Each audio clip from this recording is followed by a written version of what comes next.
Greetings, Guardians. This is Olympus Alliance, and today we're talking about none other than Julius, the Dominion's legendary Lord of Shields. A cat-like protector, a master of barriers, and one of the most unique tanks in Hero Wars Alliance. Julius isn't just a wall, he's an entire engine of support, damage mitigation, and clever mechanics that make him one of the most versatile frontliners in the entire game. And with the right build, he doesn't just protect. He elevates entire teams.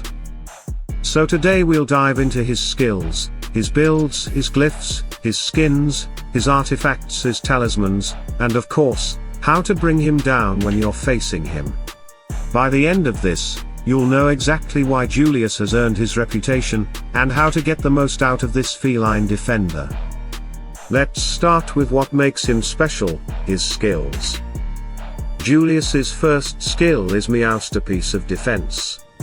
And make no mistake, it is exactly that, a masterpiece. With this ability, Julius conjures a massive shield in front of his entire team. This isn't just a standard barrier. It absorbs incoming damage, protecting every ally, and once it finally breaks, it heals the team. And if you're running progress heroes, they heal for double. Think about that for a second: protection first, healing second, and synergy third. That's 3 effects in one ability. And because this skill scales with Julius's physical attack, the stronger you build him offensively, the stronger his shields and healing become. This isn't just about buying time. It's about flipping battles.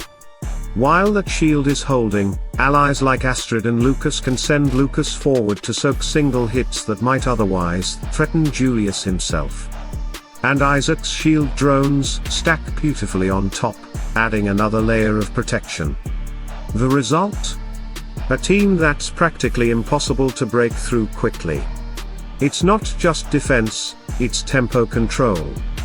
Julius forces enemies to grind through layers, and that buys your team precious seconds to mount their offense.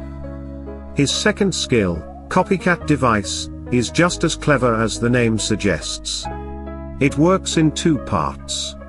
Passively, every time Julius gains a shield, his physical attack permanently increases for the rest of the battle. This doesn't reset, it doesn't fade. It just stacks. Over time, Julius gets stronger and stronger. His auto attacks hit harder, his shield powers scale higher, and he quietly becomes a secondary damage dealer. Then there's the active effect. Julius casts a personal shield around himself. If that shield isn't destroyed within 5 seconds, it copies itself onto all allies. That means the enemy faces a choice: burn through it fast or deal with an entire team suddenly reinforced with shields. Either way, Julius wins. It's a skill that turns patience into power, and once again, it scales from his physical attack. Now his third skill, 9 Lives Engine. Whenever a shield on Julius or an ally is destroyed or deactivated, that hero gains a temporary bonus to armor and magic defense for 1.5 seconds. And not only that, all their debuffs are cleansed. That might sound small, but here's the truth: this effect procs constantly in battle. With Julius throwing up shields, with Isaac or other shield-providing allies lacking protection, shields are breaking all the time. And every single break is a mini reset. Suddenly your ally is tougher, suddenly they're cleansed of negative effects.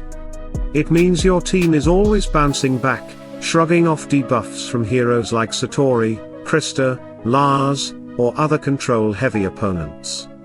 Against debuff-heavy teams, 9 Lives Engine is a lifesaver. And finally, his fourth skill, Purrfect Reflexes. This one is passive, but it's devastating. All allies protected by shields get an attack and skill speed boost. By default, that's 10%. But if they're progress heroes, it's doubled to 20%. Now let's think about what that really means. 20% faster activations across a progress-heavy team is enormous. Suddenly, your Isaacs, your Astrid and Lucas, your Polaris, they're all cycling skills faster, striking harder, and keeping the enemy off balance. Even a team without heavy progress synergy benefits from the base version, but with progress heroes. This is one of the most impactful aura-style passives in the entire game. That's Julius's kit: shields, heals, scaling power, debuff removal, and speed buffs. He's not a passive tank. He's an active disruptor, constantly forcing the battle to be fought on his terms. So how do we build him? Julius belongs to the Way of Progress faction and stands firmly on the front line.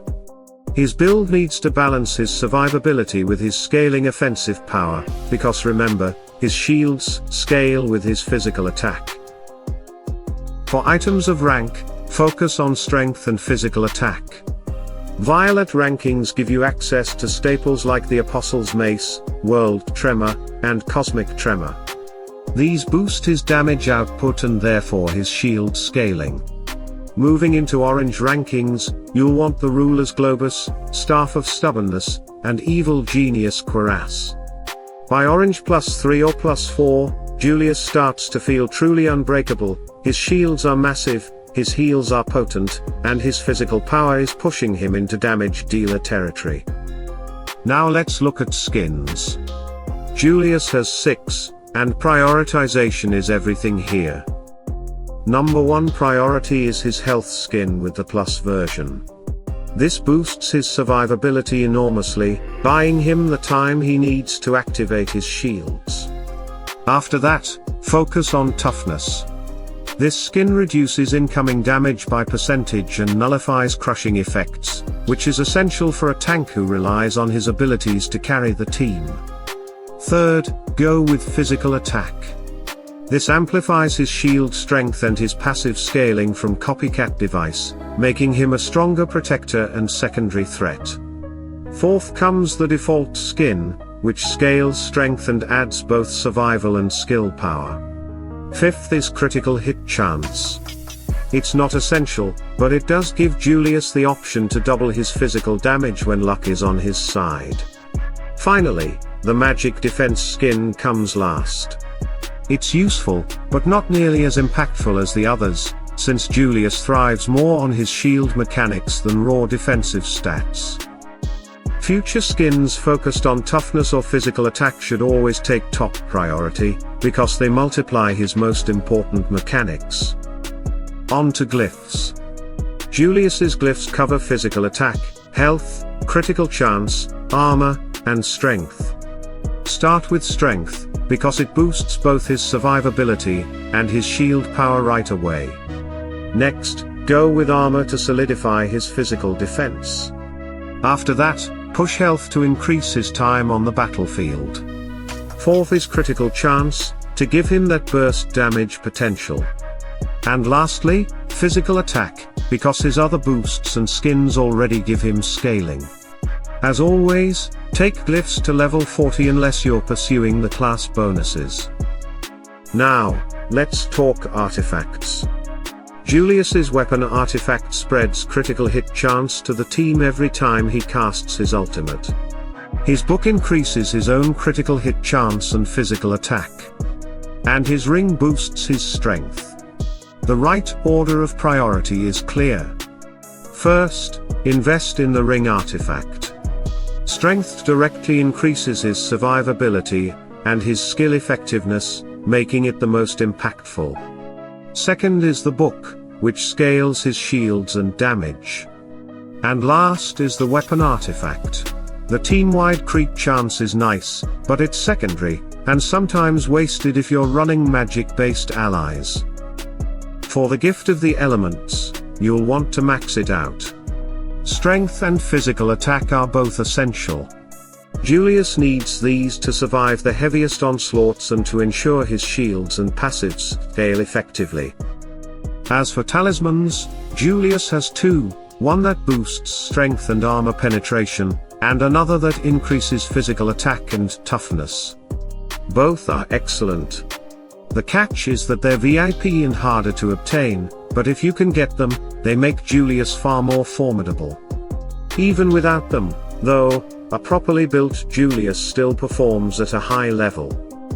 But Guardians, no hero is perfect. So how do we counter Julius? High creep teams are a major threat. Oya is another nightmare for him.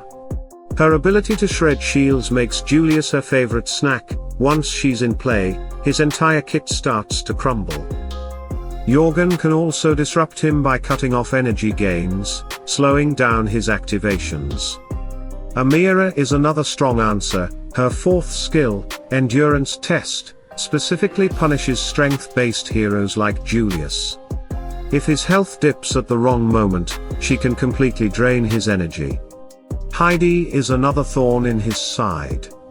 Every hit absorbed by Julius's shields gives Heidi's toxins another chance to stack, meaning that sometimes Julius's greatest strength feeds into Heidi's win condition.